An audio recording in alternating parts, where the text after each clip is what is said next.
Inside Hilltopper Athletics is brought to you by Panhandle Cleaning and Restoration. Here's your host, Lynn Ullum. Welcome to Inside Hilltopper Athletics. We're joined with head women's basketball coach Kyle Cooper. Kyle, it was a crazy weekend here on the Hilltop. I think we had 6 basketball games and a football game, so 7 games. But you got out of the gate, played in the conference challenge. So we opened with Mercyhurst, and that ended up being a pretty exciting game. So first, just kind of give us your thoughts on the Mercyhurst game, and then Dawn and I will start throwing questions at you. Okay. I thought that to be expected opening weekend, you're going to have to see where both teams are at kind of from a standpoint holistically, not just the first game, but the second too. Who can have less self-inflicted moments, if you will. That's kind of the early season jitters, early season figuring it out, evolving, all of those things, cliche-wise. And we had a lot of that. From free throw shooting to just a couple of moments where we don't cash in on things I thought we were going to cash in on. And in turn, it makes it pretty interesting all the way down the stretch. But we found a way, and I think that's a testament to having a veteran team that's been through some adversity before, to put ourselves in a position, having, despite being down a lot of the second half, to have a chance to win at the very end of the game and take it to overtime and find a way to win in overtime. So obviously was happy to come out with that. Thought we learned a lot from it too.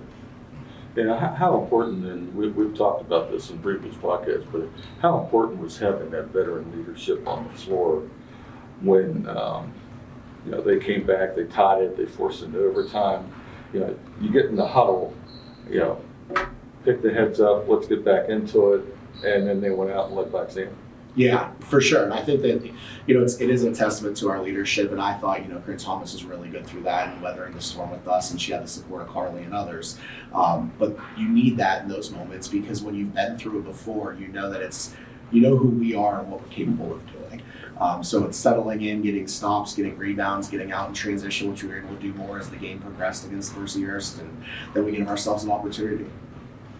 Well, one of the things that we were talking about on the air, and trust me, I've seen it a million times. You play these, especially on opening night, you have that adrenaline rush. And there were very few stoppages of play in that first 5 to 6 minutes. And I think all 10 kids on the court were pretty gassed. Yes, for sure. And I thought that was consistent in both games as well, meaning that there were some times where you're thinking like, how many times is this going to get up and down? And we wanted up and down, but I mean, that was on steroids this weekend for sure. Yeah, go ahead.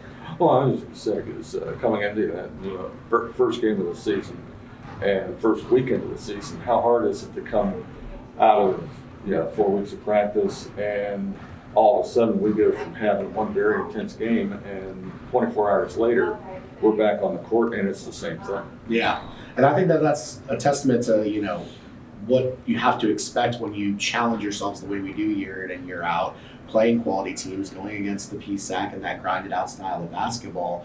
And when it's back to back like that, especially with the way things kind of flowed between the two and then an overtime game, it makes it really, really interesting. I guess a positive is there wasn't 4 overtimes played like last year at opening weekend, so I guess we can take that. So you pick up the big win in overtime on the first night. You welcome an Edinburgh team that had played at Wheeling the night before. Uncharacteristic offensive performance. Mm-hmm. Tell us what goes into that. I think it's, you have to start by giving Edinburgh some credit. I mean, what they were able to do against us and their game plan was really, really good. And they're a hard-nosed blue-collar program, and they showed that especially early on because it affected us. It kept us from getting in flow. But I also think, circling back to what I said earlier, some of it was self-inflicted. The inconsistent pace affects the chemistry of what we do. And I thought our chemistry looked really off at times, and film confirmed that because when we did find ways to get pace, especially off of stops or off of our pressure defense, we were able to get flow, create advantages, and get some better opportunities. And then I thought we made some tweaks in the third quarter of just how we wanted our starts to look offensively in a half. That helped us, and it helped our players kind of see things a little bit easier. But it was uncharacteristic, and yet there we are again finding a way that we're in a game down the stretch, but it's very hard to play uphill like we did against Edinburgh. Yeah, well, it was just so hard against Edinburgh. And again, as you say, credit to Edinburgh for the way they defended. So hard to get a chance to see the ball go through the basket for you guys there for the first 3 quarters and much of the fourth quarter. But then all of a sudden, it seemed like the light came on, and just like the night before, here come the Hilltoppers. Why did the light come on at that particular moment? I don't know, and I do think that we made a little bit of adjustments that made it a little bit more clear cut. I think it got our post moving and not staying home so much, if you will. But I think a lot of it was we just started cashing in on some things that in the first half, when you look back at the film, we just missed opportunities, emptied out baseline drives for us to create for one another, just connecting on some passes chemistry-wise that we weren't in the first. And part of that is just kind of weathering that initial storm a little bit of what Edinburgh was doing to us. But part of that is us just owning those moments too. You know, I kind of compare it, and we're sitting here and we're all football fans. It's amazing sometimes when you see a team struggle, kind of like my boys did this past weekend. You know, you watch struggles offensively, and when you're grinding it out in a flow of a game, it doesn't look pretty. All of a sudden, when the game, your back's against the wall and you're running a 2-minute offense, there's more flow somehow. I think that's a testament to the standard we're trying to make sure comes out more consistently for us. And that's if the effort is maximized, the pace is maximized, we're doing everything collectively the right way, we're going to be a better opportunity for all that talent we have out there to come together. And we saw that in Spurs, but not enough. Now that you have 2 full games of actual game tape in the can, and you've actually been able to review those with your players, how much of a help is that going to be going forward, and not just this week, but throughout the season? I think it's everything, and we spent time yesterday diving into just us and talking about that film and doing some things in practice to try to emphasize what we were seeing out there. But so much of it is just controllable things. It's staying in, locked in, and something changed so we don't blow coverages. It's little things that we can be doing that are not just physical but mental toughness. Because from an execution standpoint, defensively, we were pretty good. I mean, you know, there's moments you're watching that game going like, the whole world's probably thinking, what are we doing defensively? Our first shot defense, we held them at 33% shooting. Mm-hmm. And that's knowing we pressed almost, 45, 50% of the game. That's pretty darn good. It's what was going on around that didn't have us feeling as good as we probably should have. I know Coach and I felt fine on the bench defensively. It was we needed to settle it offensively. You know, one of the things, and in fairness, the injury bug has continued to curse you a little bit, and you were down some players this weekend, kids that are starter type players. And one of the things that we talked about on the air, and I didn't check the play-by-play, but I'll do that this week. In that game, you just couldn't put 2 consecutive possessions together with baskets. Right. Yeah, and I don't know that I've looked at that enough but your statement seems very, very accurate. I think there were times we struggled putting together 2 consecutive possessions where we felt good about the look we got. And so I think that stuff has to change, but I think it will. We've got the kind of players, we know what we're capable of doing, and we will make the right adjustments and grow from this. And it's, even back when I was coaching, those opening weekends, and I think when you're a motion-based team, it's almost harder to score in the opening weekends than other type of styles. So we know that's going to come together. You got talent. You're going to get injured kids back at some point. Mm-hmm. So let's look ahead here. We're taping this on Tuesday. Tomorrow night, welcome Kentucky State. Right, and first time you guys have ever played Kentucky State, and in fact, I think it's the first time West Liberty women have played anybody from the Southern Intercollegiate Athletic Conference. That's a 15-team league, but it's based all the way down in Atlanta, Georgia. And what you're getting here, just looking at it briefly, the thoroughbreds. I love that nickname, because they're the thoroughbreds as a school, but of course this is the female component. But 10 of those 15 players listed as seniors or grad students, really, really experienced group. 9 of them transferred in from another institution. I opened with an exhibition at the University of Kentucky, played them tough for 3 quarters, ended up losing by maybe 18 points, so pretty respectable outing. Their actual season opener over the weekend played an NAIA school and pretty much punked them out. It was like 74-48. What can you tell us about Kentucky State?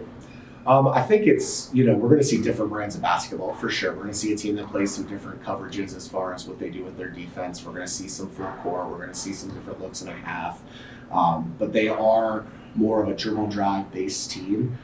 They're more of a double post oriented team as well. They have size, they have athleticism, and like you mentioned, they have experience. Whether it's experience necessarily in a Kentucky State uniform, there's a lot of players, including I think one that's 6 or 7 years into her collegiate career that brings consistent veteran presence.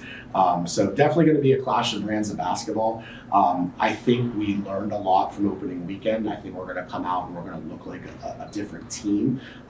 Knock on wood, that's the hope that we see offensively, especially. And my hope too is that we can generate, especially with another doubleheader with the men, the kind of atmosphere we saw this weekend, because it was incredible. It was incredible. I mean, if you were in the arena this weekend for basketball, I don't know how anyone, any recruit, any family wouldn't want to be a part of what we do here on the Hilltop, because it was spectacular. It really was. Now, just to sum up the weekend, put your coaching hat on, tell us one thing that you saw from your team that you thought we're on schedule, ahead of schedule, and then follow up with one place where you think we need to make some tweaks. Yeah, I think it's taking care of the things we know that are controllable. We talked a lot about that yesterday, and that goes on both sides of the ball. But I think defensively we're a little bit further along than I anticipated, because when you back out second chance points, pick 6 points, and so on, we did a pretty nice job opening the weekend. Now there's still a lot of room for rotational things and so on as we evolve defensively. But I think the biggest thing is us just settling in offensively to doing first things first. Are we getting into our spacing in less than 5 seconds? Are we on strings? Are we moving the basketball? And is there an awareness for what's going on around us, not just what's going on for us individually? That stuff is all chemistry based. Like we talked about, we have veterans. I think we'll make a jump in that here going into tomorrow. And talking about it, obviously, you and Cassie, associate head coach Cassie Seth, very much into the scout, very much into the pregame prep. How much do you actually tweak the things that you do in terms of preparation? Like you say, very different style of play coming in with Kentucky State than what you saw over the weekend. Yeah, I think we saw it this weekend. We're obviously going to play some different looks defensively, and I don't think that's going to change anytime soon. It is having an awareness for who they are and what they do, of course, just like any other week. But as far as offensively, we do tweak things subtly from a standpoint of we're telling our players these are the actions that are going to be more effective for us. We need to get more of this kind of look in our motion. But it all starts again with the point of attack offensively, the point of attack defensively. If we can control those things, we're going to be in a lot better shape on a consistent basis. Well, that's going to wrap up our time here with Coach Cooper. Just a reminder, doubleheader here in the ASRC tomorrow. Women tip off at 5:30. Yep. Men tip off at 7:30. Women play Kentucky State. And then moving ahead, travel to Salem on Saturday. Yep. Is that a 2 o'clock? 2 o'clock tip. Yep. 2 o'clock tip. Remember, Salem has replaced Alderson Broadus in the scheduling grid. We do play them home and home, but these are not games that count in the conference standings. But we did not lose those 2 games. So please join in. It was an exciting weekend to open up the season, and we're looking for more excitement tomorrow. That wraps up the women's section of Inside Hilltopper Athletics. When we come back, we'll have head coach Ben Howell. Disasters happen. Pick the team that takes care of them all. Powered by offices in Wheeling, Morgantown, and Pittsburgh, Panhandle Cleaning and Restoration is ready to handle any size emergency at a moment's notice. We have the right people, knowledge, and equipment to respond 24 hours a day. I'm Kyle Cooper. When disaster strikes your home or business, tell your insurance provider you prefer the restoration company the Hilltoppers call, Panhandle Cleaning and Restoration.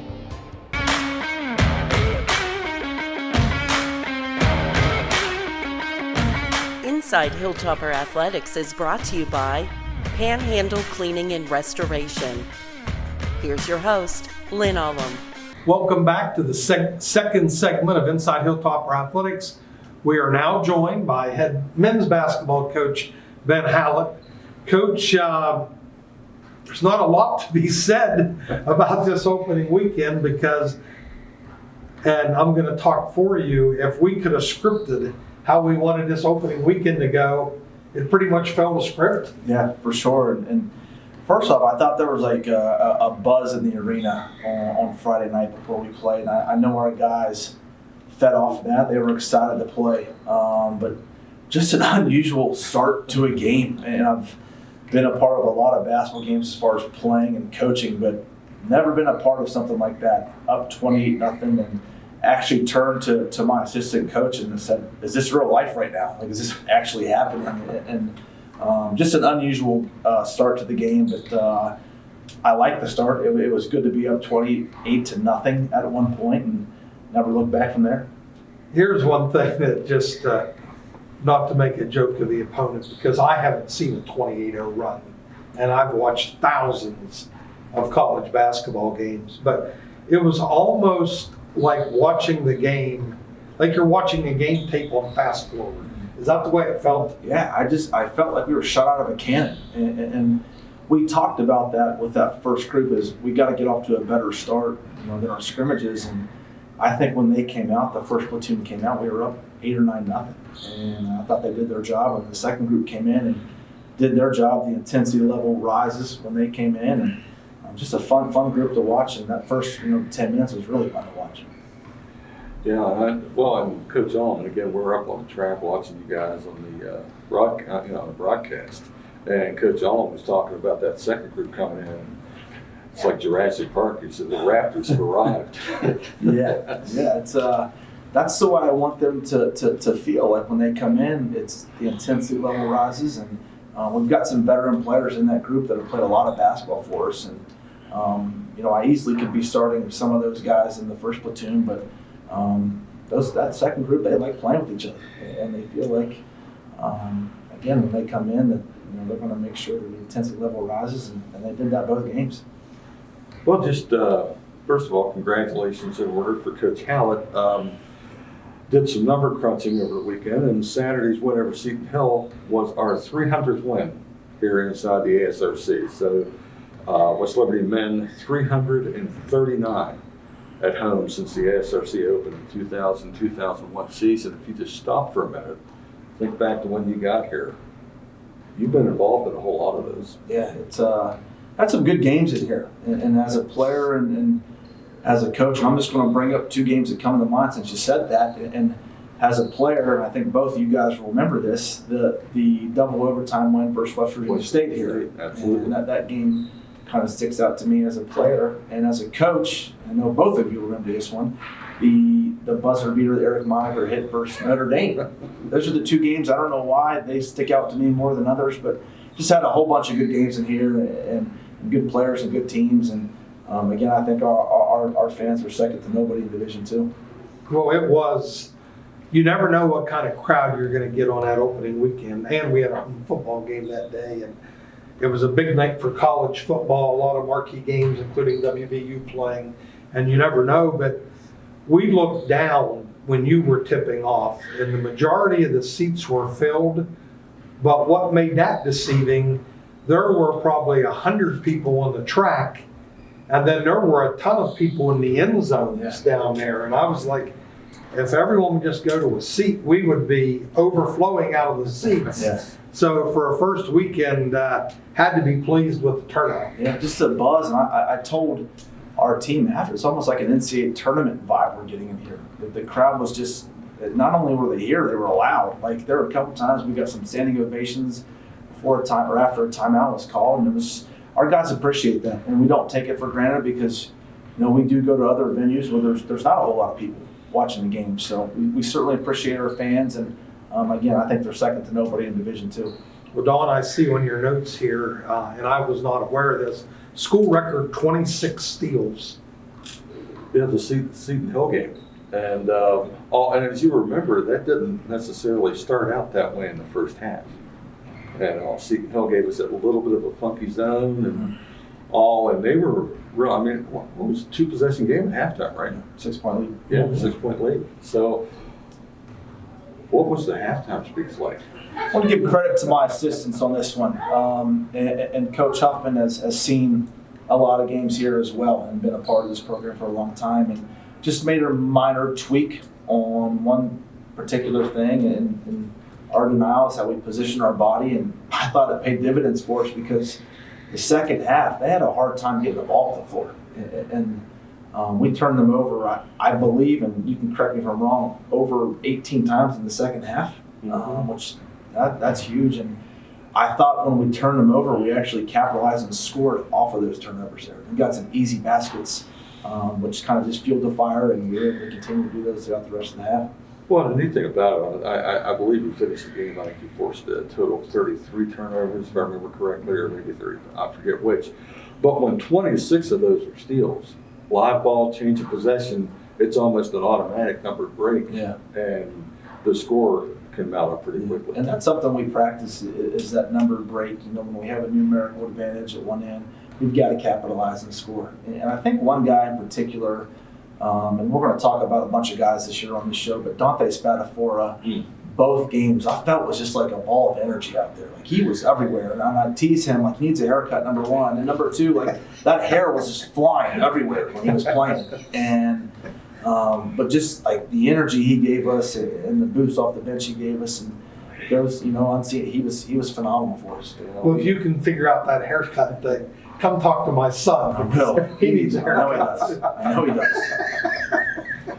Yeah, and speaking of Dante, we're talking about the crowd and how they get into it. Dante has a way of getting the fans involved. Yeah, he's one of those guys. He's not the biggest of guys, but man, he got heart to him. Like his effort level is off the charts, and what you see out there is what you see in practice every day too. And in the first couple of years, he's had a hard time staying healthy, but we finally got him healthy, and he's provided us a big spark this year so far, and we're going to continue to lean on him to do that for us. Well, was a fan favorite last year. Yes. People are always going to cheer for the little guy. Yeah. Definitely a fan favorite, and his effort, he leads by example. But I don't know what it was, but this weekend, if it was possible that he took it to another level, he took it to another level. And we used to talk, so-and-so's possessed. He was possessed. He was possessed. And he actually looked at me during the game, and like I could tell he needed a break, but he was just like staring at me. And I'm thinking, what's wrong with this guy right now? But like he asked for a break, and I can appreciate that because he was going as hard as he possibly could. And that's really cool to see as a coach. And one of the things, and especially with your system, the way you have little platoons and a lot of people play, we could sit here and talk about individuals forever, and we really don't like to do that on this show. So if you're out there watching, we just happen to get on Dante because he set a tone that multitudes of others kind of did the same thing in Right. these games, and we just don't have time to talk about everybody. But we had the 28-0 run to start the game on the first night. The second night, and I had said on the broadcast multiple times, we are playing a game Seton Hill squad. They came here to compete, and it's 48-42 at the half. And did you have an inkling that you were going to go on a 29-5 run? No, kind of concerned just because of that funky zone. We don't see that zone, and we never practice against the zone. So didn't feel too good at halftime, but I didn't think we were playing all that bad. It was just something foreign that we haven't seen before. And then we knew we were going to have to get the game up tempo. Knew we were going to have to get the game going in transition and score some easy baskets in transition. I just didn't expect it at that level that we actually did that. Yeah, well, I had, in my analyst role on the broadcast, they were throwing over top a lot in the first half, and I had referenced that's a feast or famine play.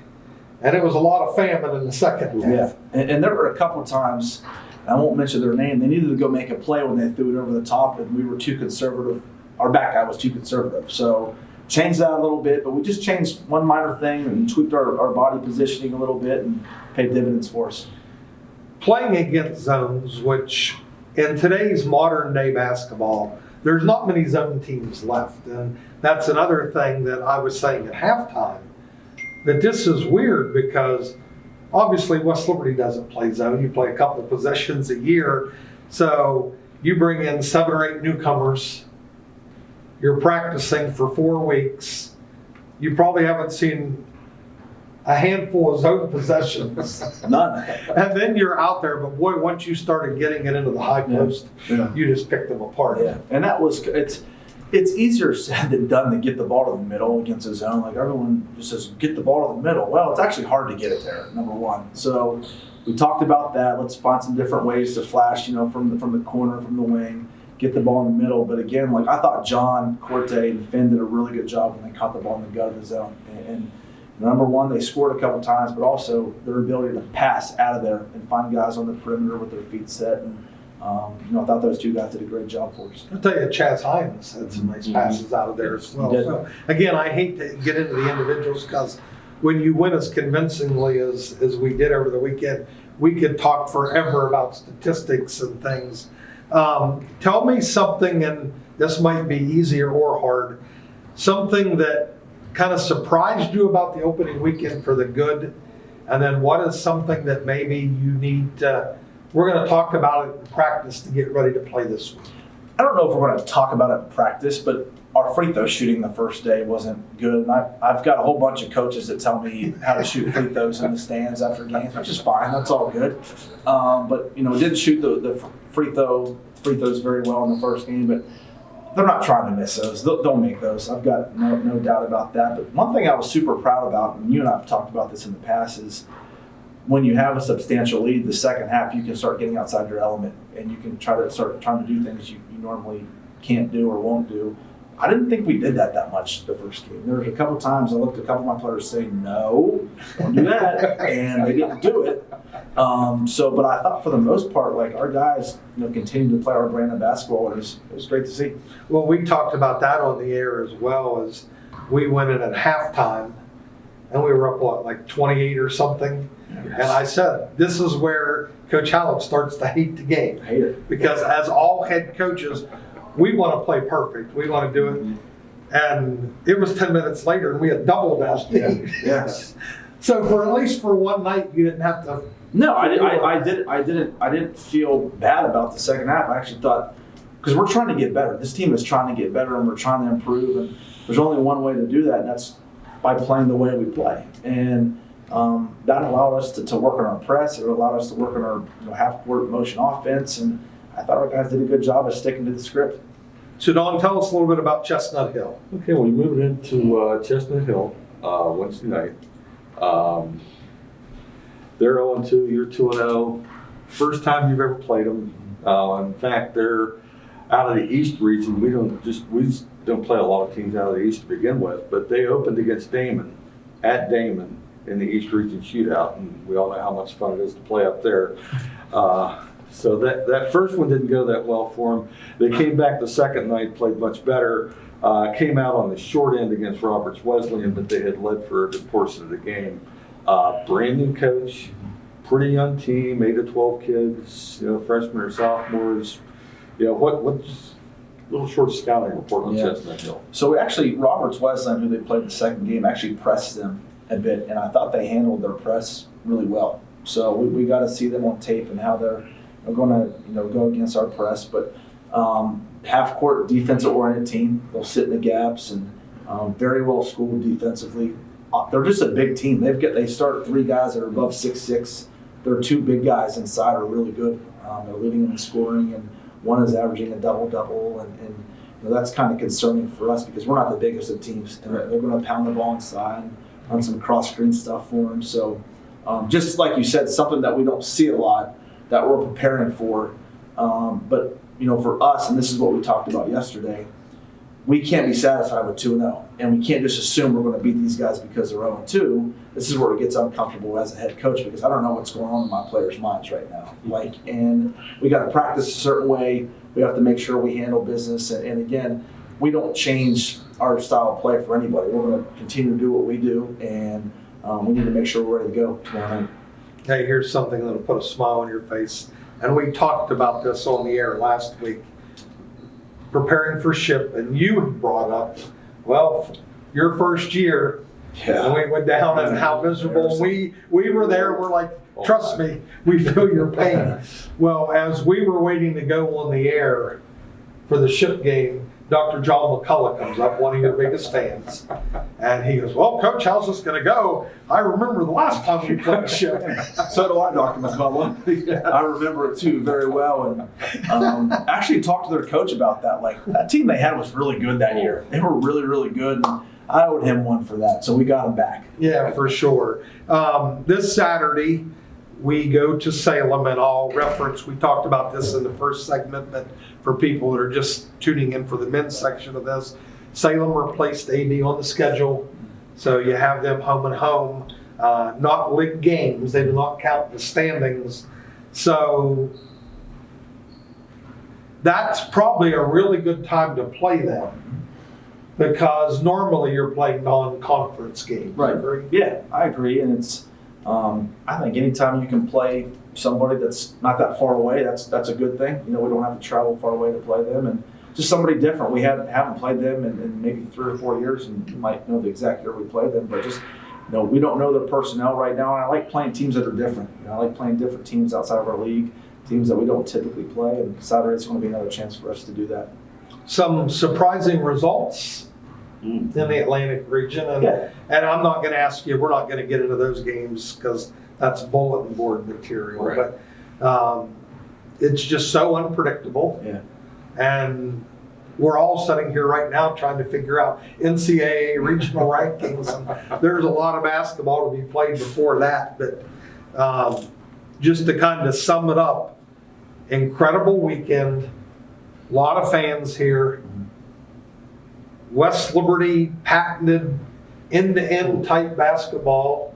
So you got us out of the gate, you got us 2 wins, and it wasn't that long ago when we did, 2 weeks ago, we talked about this, and you're like, I don't know if we're going to win a game. Well, it was. I'm glad we won those 2 games, but they're done and over with now. Like, we need to move forward as a team and as a staff. And you know, in the past, we've had a hard time getting over wins. As crazy as that sounds, like, put it behind us. And we got a new challenge on Wednesday, and we need to make sure we're ready to go.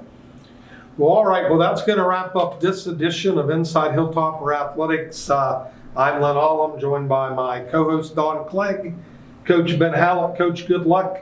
Let's get 2 more. Sounds good. Thanks for having me on here.